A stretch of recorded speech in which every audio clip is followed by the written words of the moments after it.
today, for my informative speech, I'm going to be talking about the Venus flytrap, or the scientific name is Dionaea muscipula. So let's start off with the origin. The Venus flytrap was discovered by John Ellis in 1769. John Ellis, who primarily dealt with shipping of plants, discovered the Venus flytrap and was so taken aback that he wrote a letter describing the plant to a famous botanist, which is a person who specializes in plants, named Carl Linnaeus. In that era, Carl Linnaeus was a world's recognized authority when it came to plants. Um, the name Carl, not Carl, I'm sorry, yeah, Carl, no, I'm sorry. The name Dino muscipula is the name of one of the Greek goddesses, Diana, who was also called Venus.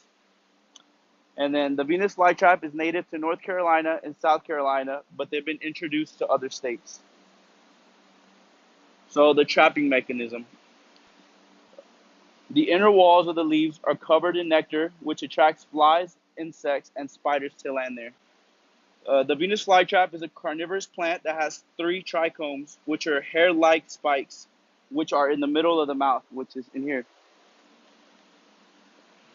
If two spikes are touched within 20 seconds, or one is touched multiple times in a quick succession, the two halves of the plant close in less than 1 second.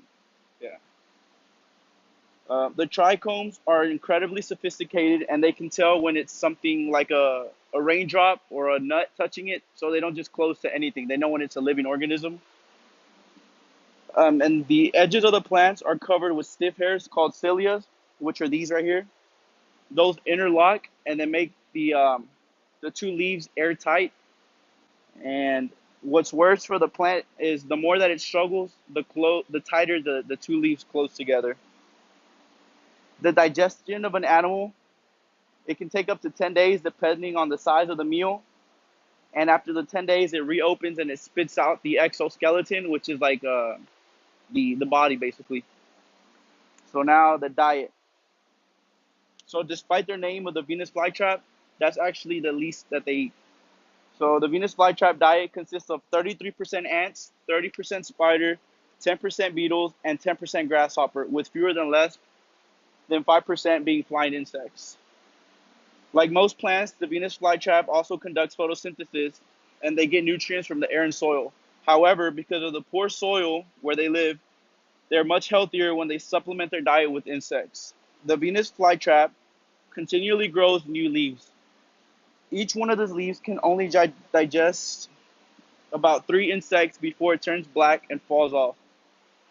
Even if it just opens and closes without eating anything, it'll still die um, because the plant uses a lot of energy when it does that, so it hurts the trap. So it has to produce a new one without the plant getting any energy out of it.